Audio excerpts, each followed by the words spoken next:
Hi, this is Tiffany, Director on the Business Development team at AppLovin. In the first video, we talked about how to migrate from MoPub over to Max, how to set up and manage your waterfalls on Max, and how to integrate. In this video, we'll talk a little bit about some of the cool features on Max, including our creative review tool and some of our reporting tools to help you best analyze your performance. So let's get started. So now that we're fully integrated and tested and everything is looking good, I will walk you through one other cool feature within Max, which is our creative review tool. So we're back in the Max UI. We'll scroll down to where it says Add Creative and click on Creatives. One cool feature that Max has over MoPub is that you are able to see the ads served from not only like the AppLovin Exchange, the AppLovin Network, but you can also see it from your mediated networks as well. And now we're in the creative review, and we can see them for full screen and banners at this time. We're looking at the last 7 days of creative, but you can always change the date range if you want. And so here we can see this ad that was served by AppLovin called Doll Designer. You can hit play, turn my volume down. And so this is the type of ad that was served from Max.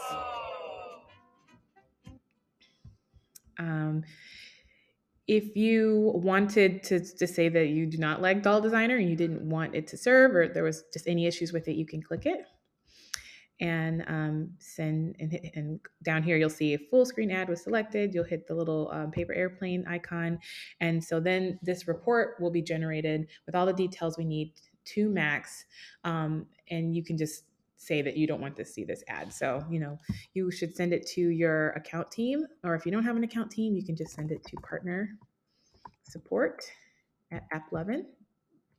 And it already has a few folks CC'd. The account email is CC'd, and I'm CC'd because I handle this publisher alias. And you can just say as simply as, I don't want this creative, please block. And then you can send it. And the report is sent.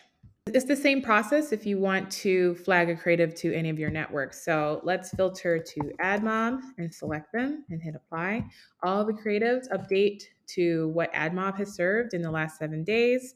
We're looking at full screen, but we can toggle over to banners. And let's say that we do not want this ad from the Ragnarok X ad, then it's the same process. Click, send an email. You'll have to send it to your AdMob contact. So if you have their email address, you can just type it there, google.com. And then same thing. I don't want this ad, please block. And then you can send the report. I'm not going to send it because I don't think there's a Tiffany at Google.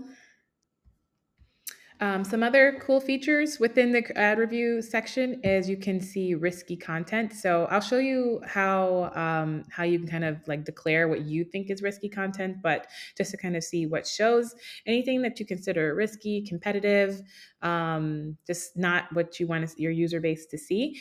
All that creative is flagged here for you, and then you're able to just kind of like go through and same process. If there is an ad that you consider it risky and you just don't want to see it anymore, you would just click it and send a note to either us or your networks. You can also see here why it's being flagged as risky content. So somewhere in the rule setting, which I'll show you shortly, you may have said that I don't want my users to see anything with a content rating of 12, which means that it's not, the ad is targeted to folks that are ages 12 and up. Looks like all these are. This particular one is being flagged for violence. So again, these ads still show, but it gives you an opportunity to review them and not lose revenue. And if you want to block them, you're able to do so by just sending a note to your to the folks that are serving it. So if we go here, you can set the risky content settings here. So from a content preference perspective, like we automatically don't serve, adult ads, ads with nudity, violence, blah, blah, blah, blah. But if you particularly didn't want a political ads or casino ads or real money gambling ads, you can add those content blocks there and just hit save. You can also go over to risky content rules. And so here's everything that's already been set up. So you don't want ads from these advertisers or ads from like Best Fiends. These are rules that you've set up under competitor settings. So if you wanted to set up a new rule for risky content settings, you just hit create new rule. Pick your platform, just name it risky content 2. So you can declare it for all applications or just a couple of applications. It's your preference. And then you select the type of rule that you want to create. So is this a rule around advertising, competitive advertisers, or is it a store category? You don't want ads from utility apps. Content rating, again, is, these ads are targeted for 12 and up, 16 and up, things of that nature. And there's some more options too. So let's just pick content.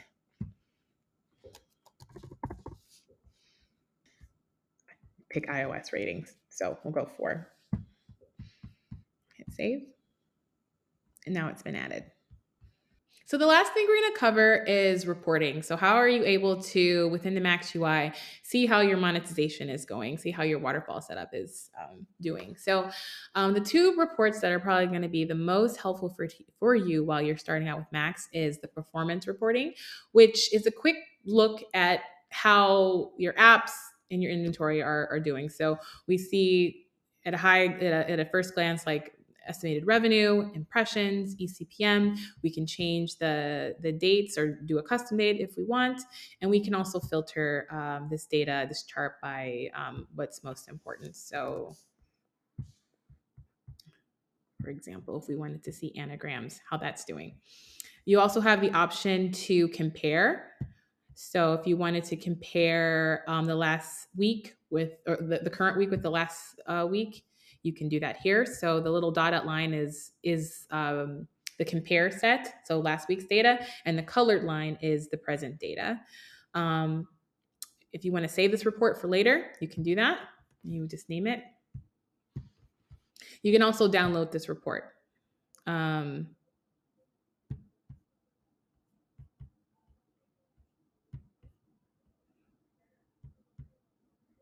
now we've downloaded it.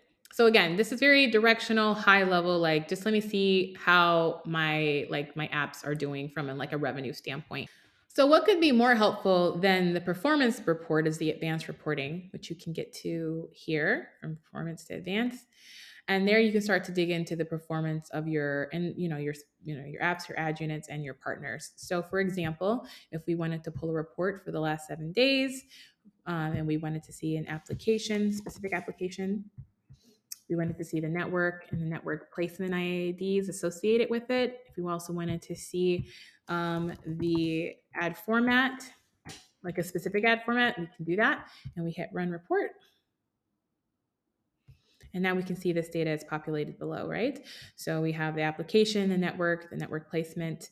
We can go into how often the network was asked for an ad or an attempt.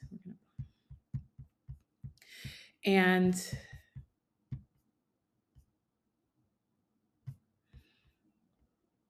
we have responses, how often the network responded with an ad, which results in the fill rate, and other standard metrics that you're used to.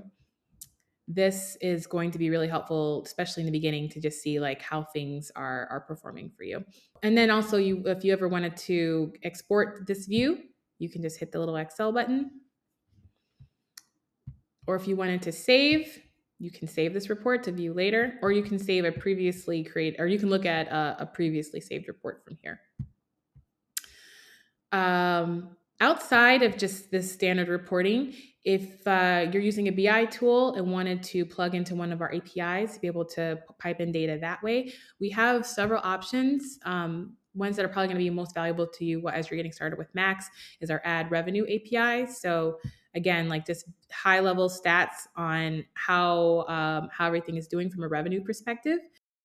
I hope this video was helpful for you in kicking off your monetization with Max. If you need anything, contact us at partner_support at applovin.com and we'd be happy to help. Thanks for watching and bye.